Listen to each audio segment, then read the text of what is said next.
Yeah, because if you don't have to, now this is the law, this is the commandment. How you going to know what sin is if you don't know the law? Go ahead. For I had not known lust except the law had said, thou shalt not covet. Right. That's why the boy walked away, left his there because he was coveting. Because the law said, thou shalt not covet. But the Lord told him he was lacking one thing, go and sell it. If he hadn't sold it, you would have been, then he said, follow me. You would have had the true riches. But you wanted to hold on to these riches. Go ahead and read. Verse 8. But sin, taking occasion by the commandment, wrought in me all manner of concupiscence, for without the law sin was dead. Right, because if there ain't no law, then sin is dead. But go ahead. For I was alive without the law once, but when the commandments came, sin revived, and I died. He had to die to his own will. That old nature that he was following, it had to die through keeping the commandments. Go ahead. And the commandment which was ordained to life, I found to be unto death. Why? For sin, taking occasion by the commandment, deceived me, and by it slew me. The death of his old self is what died. Go ahead. Verse 12. Wherefore the law is holy. Whoa, the law is what? Holy. Uh-huh. And the commandment holy. And the commandment holy, go ahead. And just and good. Whoa, just and what? Good. Good people. So if you're going to do, he said you want to do any good thing, he said what? Keep the commandments. Because they've been ordained to life, people. But not understanding, they twist this around and they say the law been done away with. This law is this is a good thing. It came out of the mouth of God as Messiah, telling you the same thing. Holy and just, it's righteous, and it's good. Keep on reading. Verse 13. Was then that which is good made death unto me? Elohim forbid. But sin, that it might appear sin, working death in me, by that which is good. Still calling it good, ain't it? Yes. Because you got to be able to discern both good and evil. If you don't know the law, you're not going to be able to discern both good and evil.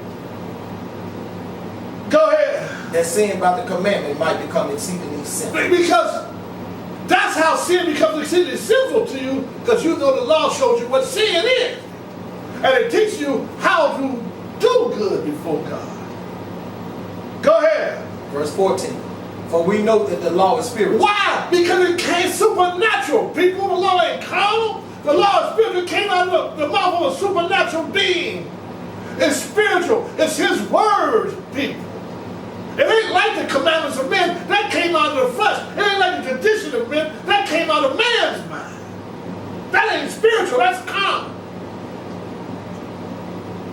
We got to understand these things if we're going to walk with God. Go ahead and read. Verse 14. For we know that the law is spiritual, but I am carnal, soul under sin. For that which I do, I allow not. For what I would, that do I not. But what I hate, that do I. Because there's a battle going on. He wants to keep these commandments. But that flesh wants to do what it wants to do. You know, it wants to eat some pork and just pray over it, you know. It wants to keep Sunday because everybody else is doing it. It wants to celebrate Christmas and Easter because your whole family is doing it. And they're having a great time. And you feel like you ain't having no great time. Go ahead and read. Verse 16. If then I do that which I would not, I consent unto the law that it is good. Why? Because it's showing you sinner. Go ahead.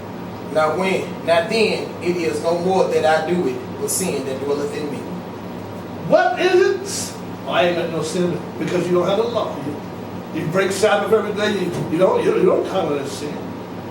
You break the Sabbath on the weekday because ain't no law in your mind. You eat what you want to eat, and you pray over it. You say it's good because ain't no law in your mind. You don't know what sin is. So you calling evil good, and then what you do, you call your good. I mean, you calling evil good, and you telling God what He said is evil. That is the potter telling the clay, why hast thou thus made me like this? How arrogant can man be? Go ahead. Verse 17. Now when then it is no more that I do it, but sin that dwelleth in me. For I know that in me, that is, in my flesh, dwelleth no good thing. For to will is present with me, but But how to perform that which is good, I find not. Uh-huh. For the good that I would, I do not.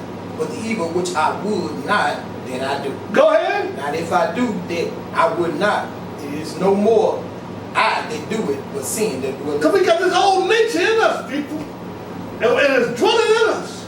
And we just think, well, this is what I want to do. And so we do. And it's good in our sight. But we don't know it's sin that dwelleth in us. Go ahead. Verse 21.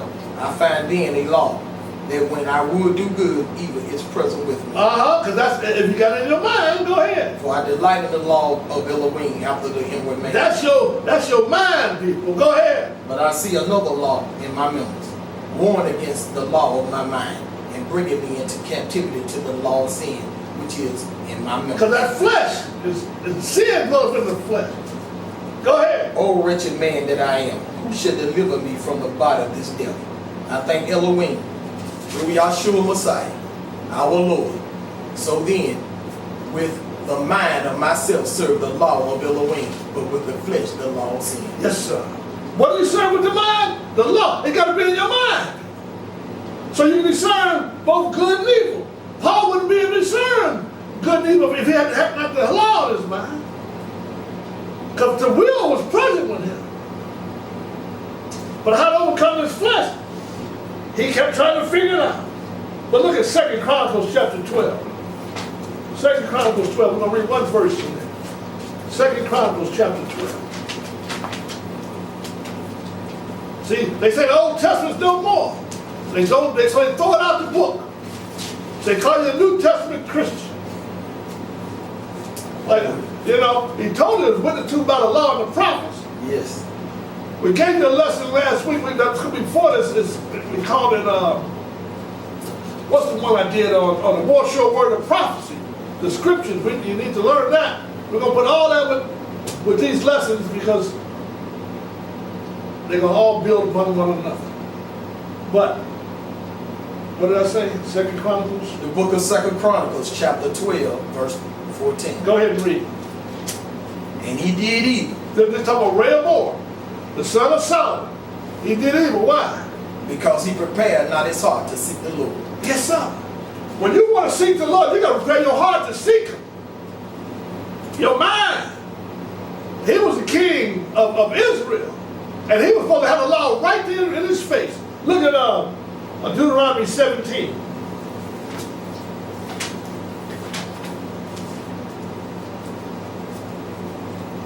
They were in the land. Now Saul was the first king. Solomon was David's son. And the 12 nations got split up. 2 of them went to Rehoboam. And 10 of them went to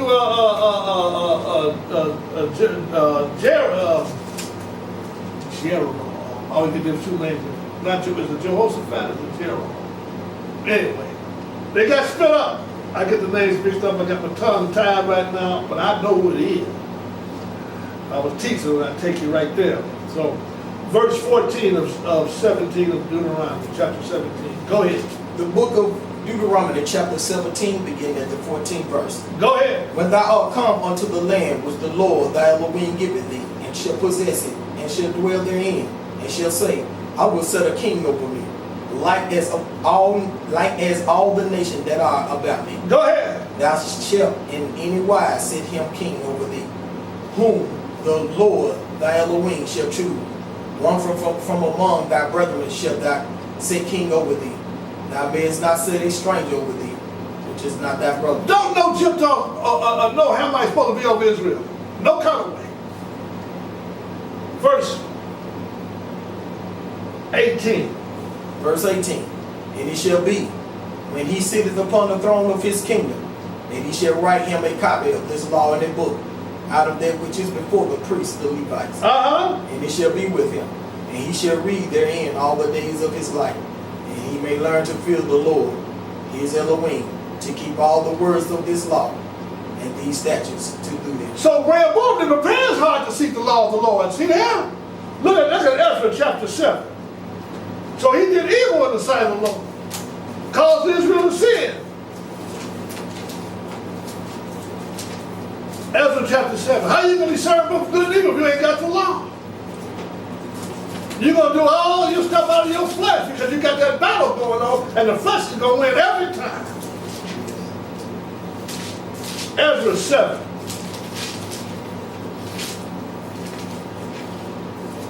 Chapter 7.